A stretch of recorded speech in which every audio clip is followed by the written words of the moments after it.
Hi, everybody. I'm Scott. And I'm Luke.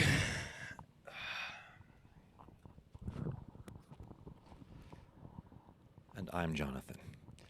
And this is the No Way to Hollywood podcast. Thanks for joining us. We're really glad that you have decided to waste your time with us here tonight. And when you say waste your time with us tonight, you have made them all feel very good about joining us this evening. Thank you so much. You're welcome. I wonder why we only have 6 viewers. And yeah, that's a good observation there. Gentlemen, we are going to continue on in the list of AFI's top 100 because we know our audience loves that so much. Well, Adam does, so thank you, Adam, for being so enthusiastic about this. Sorry you're wasting your time, Adam. He's the only one that thinks that, by the way, Adam. All right, tonight we are starting out at number 50. We're halfway, friends. We're halfway. The Lord of the Rings, The Fellowship of the Ring. Should probably be higher. Just saying, because this is Lord of the Rings, Fellowship of the Ring, and I've heard a lot of movies that did do nothing for me. So, this movie is fantastic. If you don't know about it, I guess you're somebody who was under a rock what or happened? wasn't born for a while there. So, And why are you watching our show? If you're 4, what are you doing here? if you're 4 and you're watching our show, ask your parents to watch Lord of the Rings, Fellowship of the Ring. It's great. It's really good. It might be a little intense for you, but, it's still pretty great. So I do remember watching this movie in the theater for the first time, but what about the experience do you guys remember when this movie first came out? So I had a little bit of knowledge of the story. I had not read the books yet. I knew I had watched a little bit of the animated, like Lord of the Rings deal. So I knew a little, like some things stuck in my head, like the Balrog stood out in my head. I knew a little bit about that, but not a ton. So I went in mostly fresh, not really knowing what was going to happen or what it was all about. And if I recall, it was like a November or something release date. So it was around Christmas that we went and saw it. Close-ish, winter, Christmas break kind of thing. And I remember, of course, being excited. I'm younger, and I'm going to see a movie. And I generally get excited to go see movies, but at that age especially, I was excited. And you get that opening little monologue, a little prologue of her, speaking in Elvish, and you're hearing about everything, and you got the music coming in, and they're showing you, all the setup, right? And of course, being the what was I don't know. I'm always 12 when I think back. I'm 12. I was 12 probably. I was, and I remember that it was one of the first times that I had ever seen anything like they just cut to like millions of orcs running around after coming at all these elves, and there's all these elves who look awesome. And they're all just getting ready to kick some booty. And then there's people shooting arrows past other people's heads because they're elves and they're awesome. And it was like blowing my mind. Like the action side of it and the special effects side of it was blowing my mind. I was already intrigued and really into it by what was happening, like what they were setting up. But then the visual effects were just blowing my mind. And that was the first, 10 minutes of that movie. That's it. 10 minutes of the movie, and I was super hooked and into it. And the ring mace stuff is great, and it's a fantastic movie on many, many different levels. I still, to this day, find the Fellowship of the Ring to be my favorite. I remember crying at the end with Boromir and everything that happens there. Very emotionally resonant. I remember being so scared of Boromir getting killed, in the sense of that last bit where the orcs got the bow and he's going to shoot him in the face with the arrow. I was so scared that was going to happen, and I was going to have to watch that. That my brother who was with me, kind of he's like, it's going to be okay. It's going to be okay. And then Aragorn showed up and kicked his ass. And that was awesome. So there's a lot of great stuff. A lot of fond memories.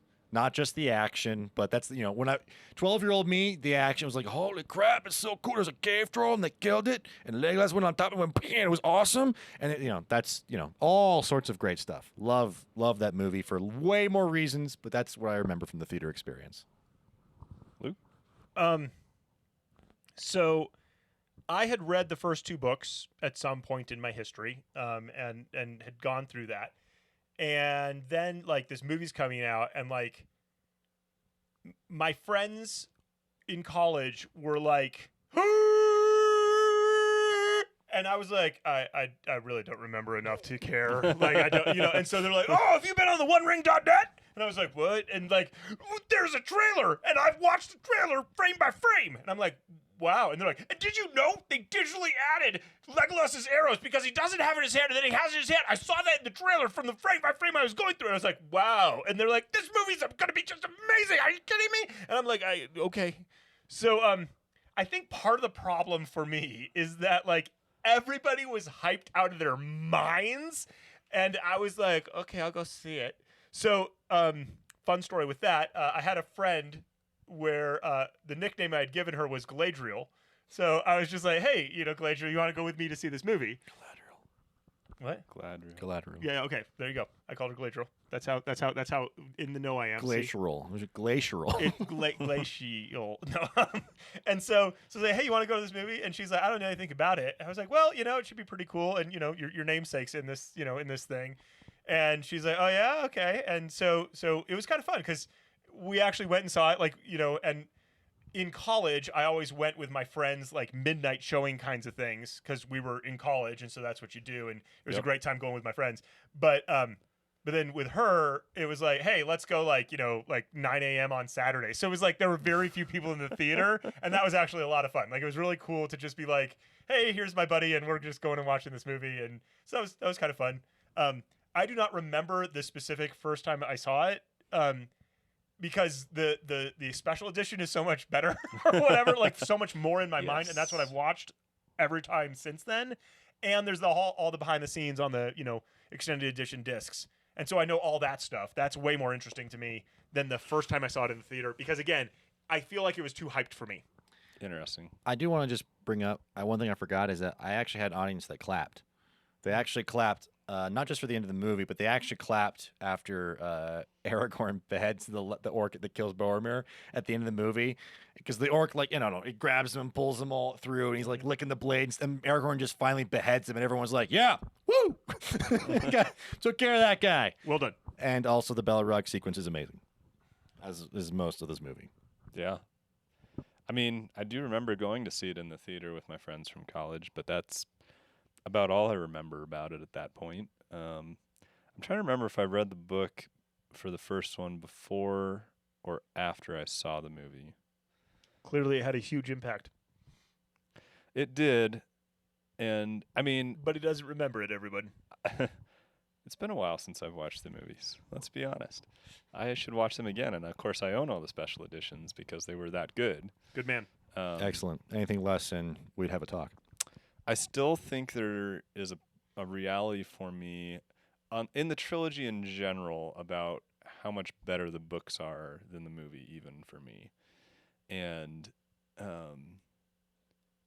yeah, I mean, that's a problem that I feel like we always see with adaptations, and I'm sure we've talked about that before. But particularly, like, adding the line at the end of the movie of "Let's go hunt some orc," like, really? I like it. 12-year-old me liked it a lot. I mean, there's really good and poignant stuff through that whole movie, but a little bit of Aragorn being like, "Let's go hunt some orc." I'm like, "I'll do it," and then I didn't see that and I had to wait a year. And then he was hunting orc, and it was kind of boring because he was just like following for a long. Anyway.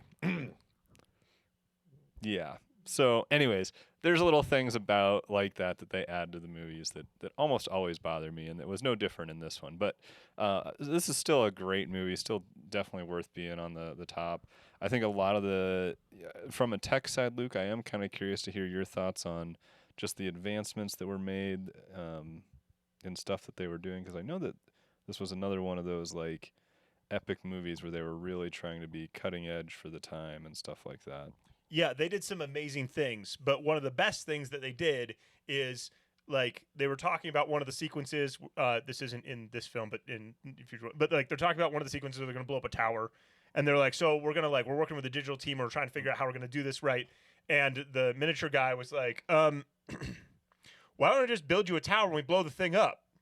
And they're like, well, we could certainly try that. And so they did, and it's awesome because practical is great.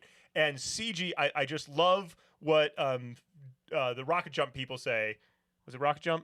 I think it was. I'll try and find you the video, link below, where they said, like the purpose of digital is to enhance what you're doing on screen. It is not to replace what you're doing on screen. And when you fully replace it, things go sideways really fast. It's hard to match it. But you almost always have some kind of digital something going on in the sequence, and it's great because you don't even notice it. And so you don't talk about bad CGI in those sequences because it is on top of what you're doing instead of what you're doing. George Lucas, please listen to what he just said. Why he doesn't even have Lucasfilm anymore? What's he doing? Well, George, yeah, and He's clinging onto the original Star Wars with his dying grasp. well, and George has always been very interested in just the technical side of it, right? He's Yes. always been interested in that. So it's like, what Yep. can we do? What's possible? Let's try it. And without him, and without the right. prequels, we wouldn't have a lot Right. of the digital technology that we have And today. so Yeah. that's awesome. But yes, it is a good reminder that like, hey, miniatures are actually incredibly powerful, which is why there is so much miniature work in it, and there is so much practical stuff in these movies, which is awesome. The Lord of the Rings trilogy was the Star Wars of my generation. We just didn't know it because we had Star Wars and we were hoping for Star Wars, and then the prequels were the prequels, and eventually the sequels were the sequels. But Lord of the Rings, at least I had Lord of the Rings. Yeah, It's still Lord of the Rings. And then there's Hobbit. So like, just goes on to show that like, yeah. If they had made Hobbit as a one movie thing, it might have Okay, actually well, we can been talk good. about that another time. Let's move on with this. But yes, Lord of the Rings, go. Note that The Hobbit is not on the list of the top 100, nor will it ever be on the list. If it Not- was, that not would as- be what happened. If it shows up lower, like if it shows up higher than Lord of the Rings, 50, Lord of the Rings. 49, The Hobbit. I'm gonna find somebody. There's gonna be a discussion. I may not be saying anything, but there will be discussion. Glad we had this talk. Yeah. All right. Coming in at number 49 is Intolerance. I can't believe that Intolerance would rank higher than a movie. Like that's not. No one likes intolerance. No, these Intolerance days. Don't isn't be it? intolerant. Intolerance is not cool, especially to rank it higher than Lord of the I Rings. don't know this movie at all. Intolerance is a 1916 epic silent film directed by D.W. Griffith. Oh yeah, that guy. Isn't that the guy who did? Yes. Yeah. It's that guy. Birth of a Okay, Nation. yeah. Okay, cool. Is there anything interesting He- about it? He Otherwise- invented cross-cutting. Otherwise, who cares? Regarded as one of the most influential films of the silent era, the 3.5-hour epic intercuts 4 parallel storylines, each separated by several centuries.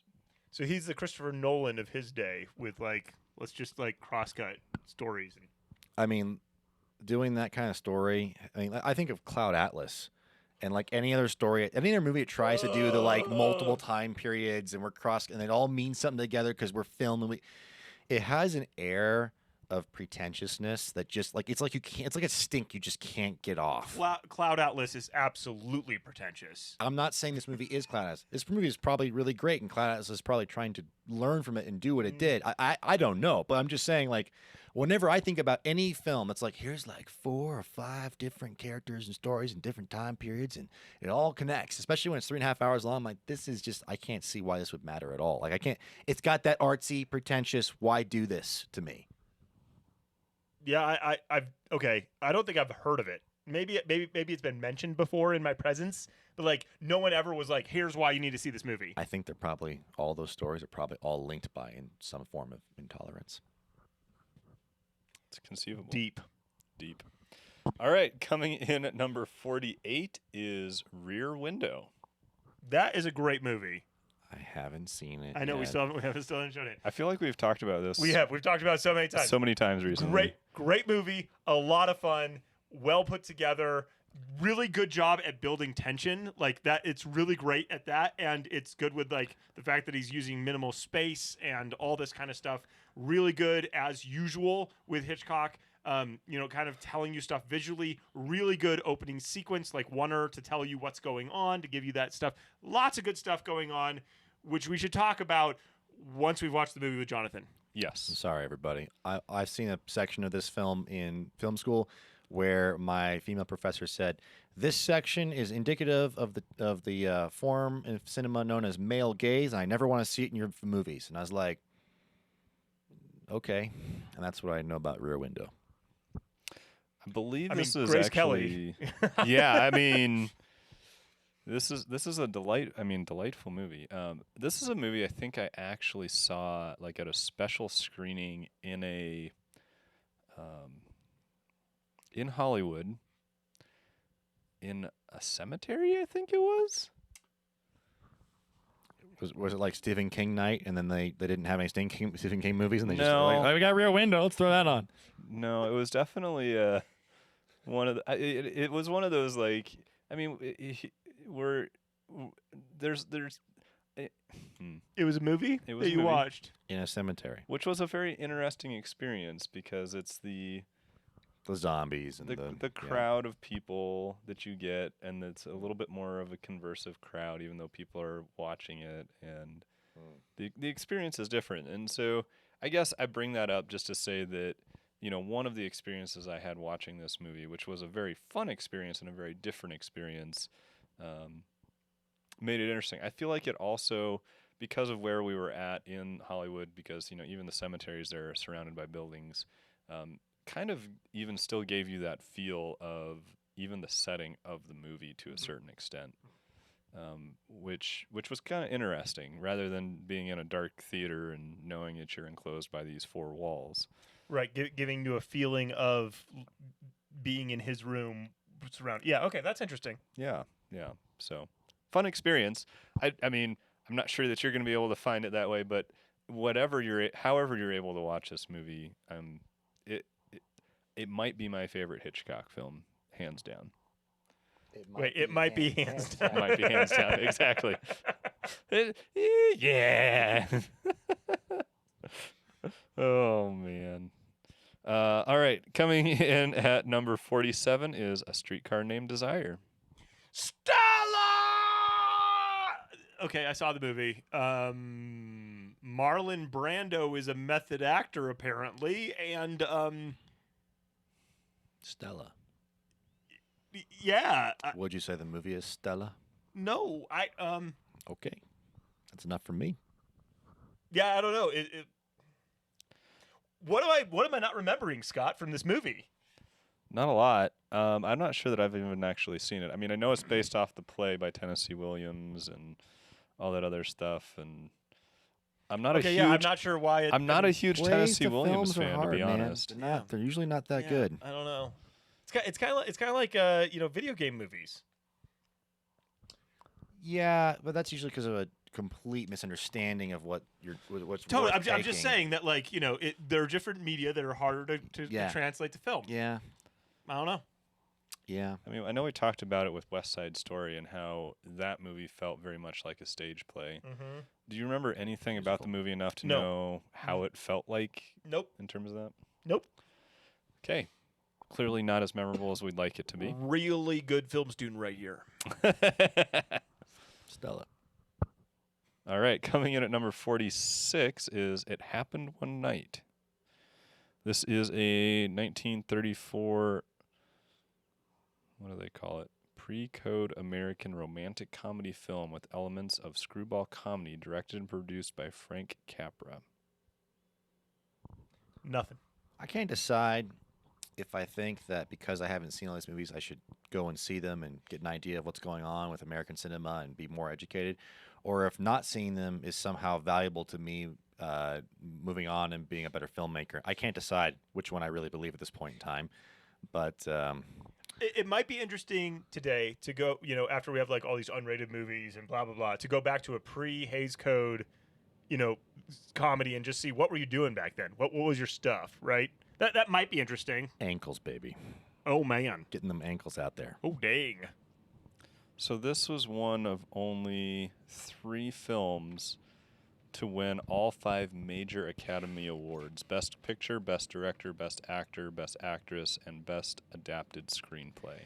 And this is where I'm like, okay, did I just like not take the right course in film school? Did I just miss something important? Like, if it won all these awards, why is it not like something I've seen? Am I just that Right. bad of a student, or is it that like it was great for its time? Is it like what's going Is on? it possibly the Academy Awards have no sway or meaning whatsoever on reality and what's actually good or bad?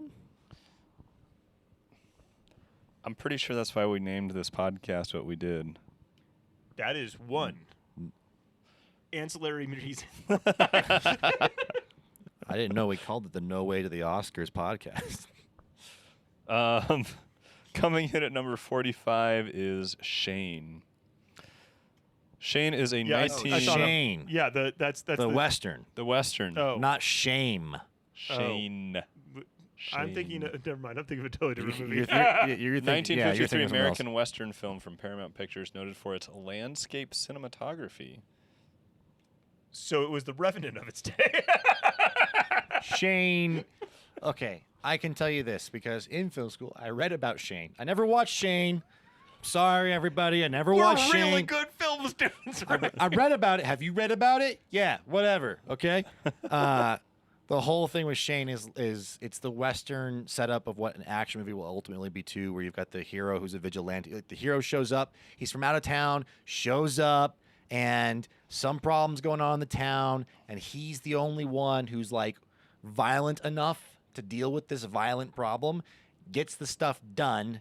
And, wipes out the bad guys, but he's so violent. There's violence on his hand. There's blood on his hands. He can't stay. He's not like, it wouldn't make sense for him to actually stay. Like, there's a kid, and like, there's all these innocents around him. Maybe even people who like him would like him to stay.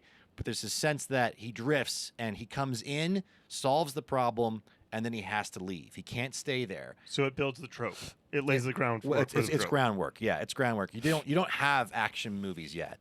Before action movies, you had westerns, and after westerns, you had crime procedurals and urban stuff, right? And those things together start to birth what becomes the action movie, which I definitely love. And I love action films. I've definitely studied action films, but Shane is one of those. Here's a great example of what the kind of trope we're talking about with the, vigilante comes in, saves the day, and has to leave because it's almost like there's blood in his hands that he can't stay. He's not worthy. He's not innocent enough to actually stay in this town. Interesting. I mean, I'm curious from the cinematic side and how they talk about the cinematography in it and landscape to just maybe even just watch a few of those scenes to figure out what was so good about it. I imagine a lot of desert shots because it's a western. Maybe some mountains.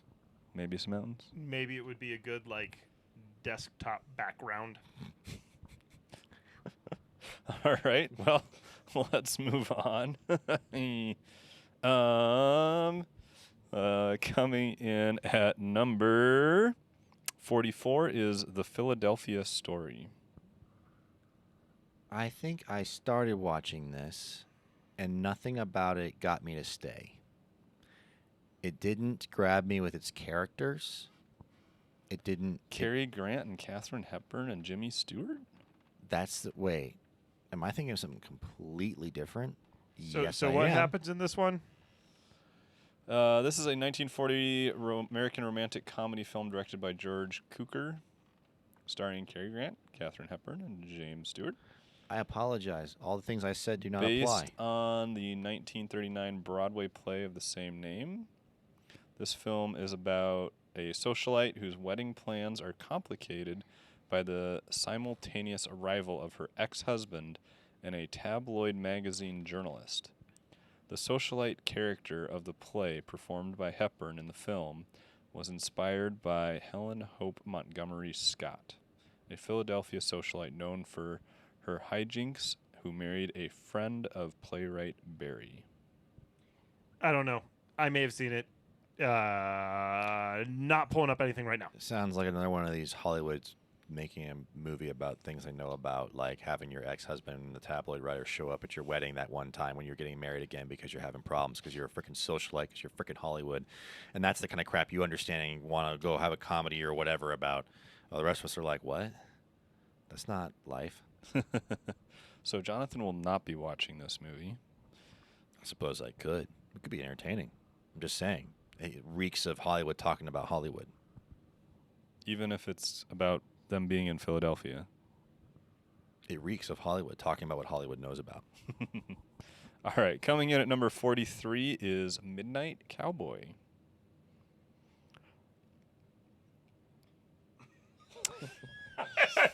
Why? I don't know. Apparently, we hit the dry spell. That's why I let us talk a little bit longer about No, that's Lord of fair. the Rings. It's good. It's good. Okay, part of it is that like the cowboy movie thing. Just I don't care. I'm pretty sure if the Midnight Cowboy's a modern for the time set film, right? And I think it has something to do with. It's a 1969 American buddy drama film based on the 1965 novel of the same name. So it's not a cowboy movie. Set in New York City. Nope. Midnight Cowboy depicts the unlikely friendship between two hustlers. The naive prostitute Joe Buck, played by Voight, and an ailing con man Ratso Rizzo, played by Hoffman. That's right, Dustin Hoffman and John Voight.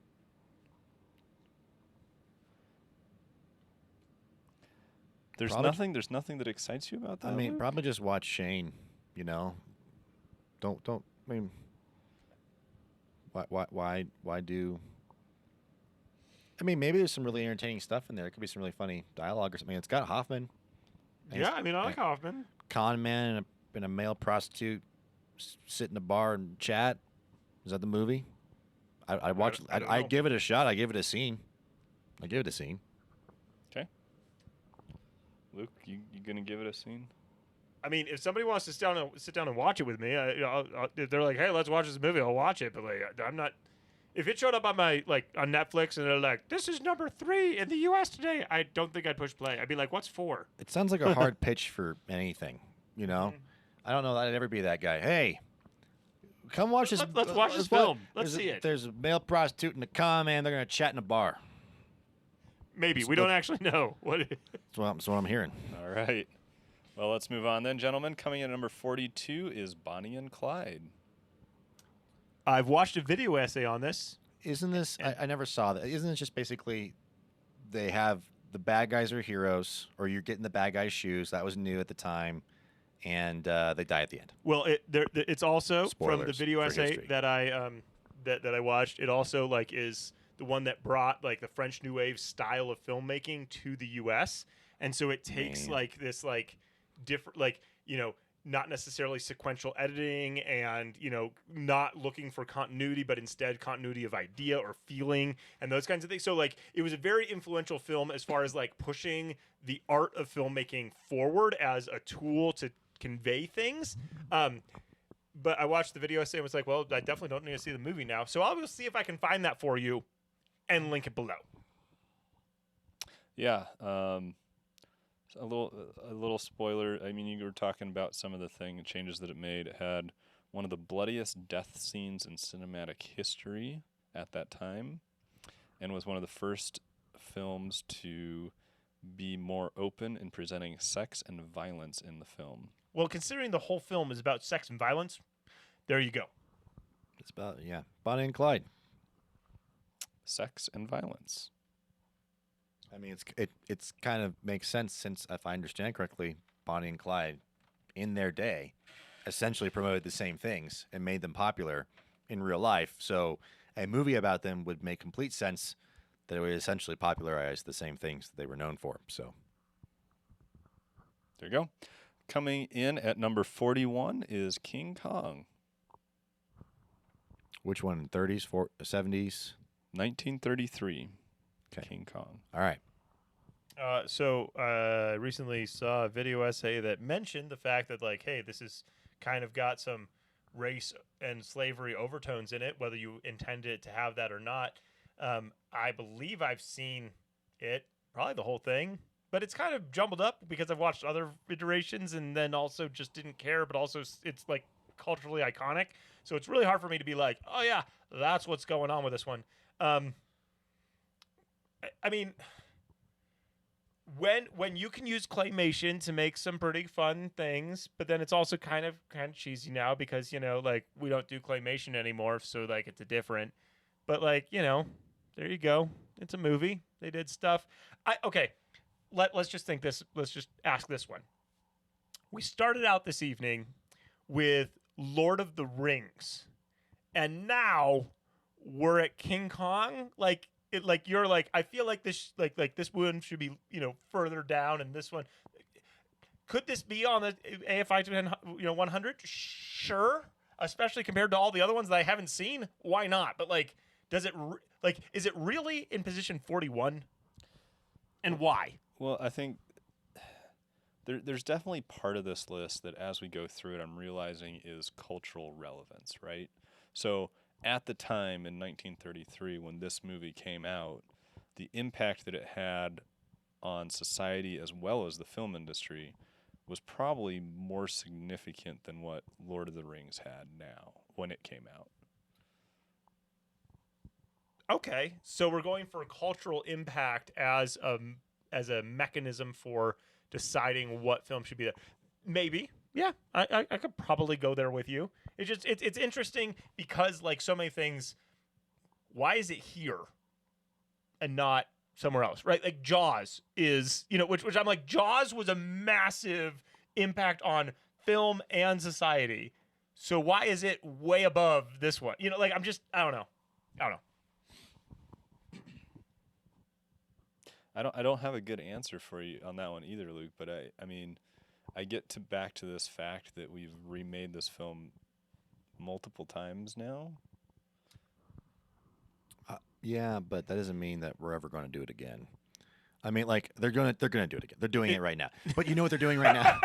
You know what they're doing right now with it? They're making it King Kong versus Godzilla. Because that's the kind of cinematic world that we're living in, where like you want King Kong, not good enough.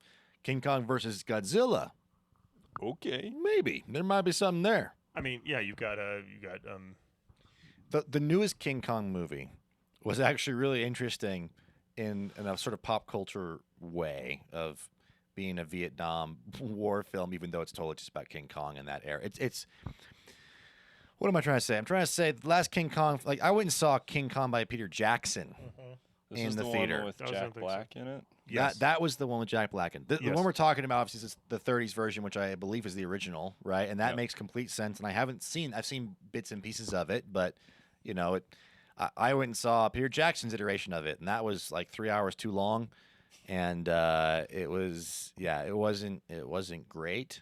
but it had Adrian Brody and Jack Black. 'Twas beauty that killed the beast. Okay, from a filmic pop culture reference for Peter Jackson's movie, that was a film where that was color corrected and all that stuff in digitally, and it was released the same year that Steven Spielberg released Munich, where he did that all practically on film. And so it was kind of like the digital versus the film kind of thing. And so everybody was kind of comparing it that way, like which one looked better or whatever. And you're like, well, they're different movies, and Spielberg's kind of a master, but that movie's also kind of Munich's the intense. better movie, but my goodness, both those are slogs to get through for different reasons. But Oh my goodness, yes. those are both slogs to get through. One, because you're kind of like, why are we still on this island or doing anything over? Like, why are we doing a romance? Like, what is this? And the other one, because you're like, oh my goodness, this is awful, and this is harsh, and this is ugly. But that's the point of that film. It is the point of the That's film. the point of that film. So, anyway. All right. By the way, Munich, there's a great video essay on that one with the sound. So maybe I'll link that below too. Never-ending story of video essays. Link below. And just for the record, he does have to go back and rewatch the entire episode to remember all the video essays that he's mentioned. I suffer for you. So watch the video essays. We're so thankful you're here and you're not wasting your time nor forced to do anything. Hit that bell and subscribe. Thanks. On that note, we are going to run through the list tonight. And, gentlemen, we get to pick one movie that we would recommend. Lord of the from Rings, this Fellowship of list. the Ring. You had to say that fast just to take it from the rest of us, right? Dang straight I did. I'm getting Good in early. All right. Number 50 was Lord of the Rings, The Fellowship of the Ring. 49 is Intolerance. 48 is Rear Window. 47 is A Streetcar Named Desire. 46 is It Happened One Night. 45 is Shane. 44 is Philadelphia Story. 43 is Midnight Cowboy. 42 is Bonnie and Clyde. And 41 is the original King Kong. Okay, so there's two movies that like we've watched. And we're like, those were good. I'm changing my vote to Midnight Cowboy. Obviously, the best. No, I'm sticking with Lord of the Rings, Fellowship with the Ring. Okay, And it's a good enough movie. You all can get on board. This is a big enough boat. You can all come on board. it's This true. boat. It is a large boat, especially once you get to the special edition, which is the version you should be watching. We don't need a bigger boat. This is that Right. good of a movie. Yeah, right. But yeah, we've already recommended Rear Window a bunch. So like, sure, watch that one if you haven't, Jonathan. Guys, sorry. If it was on streaming, I would. Is it on streaming? I have no idea. Is it on streaming? I don't know. know. Find that Rear out right Window. Okay, while Jonathan looks that up, Scott. Rear Yeah, Window. those were the two obvious ones to me on this list was Lord of the Rings. Okay, and so what's Rear the Window. unobvious one, but still a good choice? And part of the tough part about the rest of that for me is simply that I don't know that I've seen the rest of these. Well, that makes it easy then. I think as we were talking through it, there were two of these films that did They stick want me out to to pay me money. in terms of movies Let me that see I my would be DVD. most interested to see next. So I will Okay, give you okay, those yeah, two. think about that. I do think watching the original King Kong would be interesting just to kind of get a sense for what it was. I mean, I've seen there's clips, some but legit stuff in there. Yeah, yeah. from his claymation, And then the other one that I do want to see is Shane, just from the cinematic point, because that was one of the things that was brought up kind of in the description. And, I mean, I love being out in nature. I'm a sucker for good scenery, so if you can show me some good landscape scenery, I'd be glad to take a peek at Have it. you seen Bing's daily photos? You should go check those out. Those are pretty good. I mean, I love them. I love whatever pops up on my computer when I have to log in, you know? So I just had a thought briefly, which is I do think it would be cool. You know, you've got those Turner Classic Movies where they have somebody come talk to you, give you an introduction to a film. That's kind of a nice way of doing things. But I feel like we should get video essays going that can, like, if you're going to watch King Kong, you watch a video essay for 5 to 10 minutes, and the whole point is to give you a context of what cinema was up to that point. What was the biggest stuff going on right then? What everybody care about? What's the historical context? What's the cinematic context? And now that you can see some of that footage and you have an idea of what they were watching, now you watch King Kong, and hopefully you're somewhat primed for getting in the headspace of where people were at, if it really is going to be about the cultural context being the most important thing. Sure, absolutely. No, that's a really good idea, and I wish I had more of that. And maybe we could do that. Well, I mean, I couldn't, but maybe somebody who knows stuff could. One of you 6 people could be the person to do this. You could. Well, everybody, thank you for joining us on this episode. We will catch you again next time. Bye. Nothing, Luke, huh? It's getting awkward around here. These endings are getting awkward. Maybe he cuts it well before this then. I don't think he's going to cut it. I think he's going to let it go all this time. Midnight Cowboy. Shane. Intolerance. Lord of the Rings. The Fellowship of the Ring. There were other movies. Rear Window. King Kong. That Stella movie. That's Stella.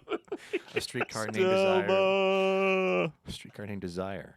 That one movie based on a play. That one movie based on The Socialite in Philadelphia. Oh yeah, Philadelphia Story. You're doing pretty well. This might make a good intro for this episode too. What's the other? What's the? Am I? You know how many I have left? Do you know how many I have left? I haven't been counting. Oh man.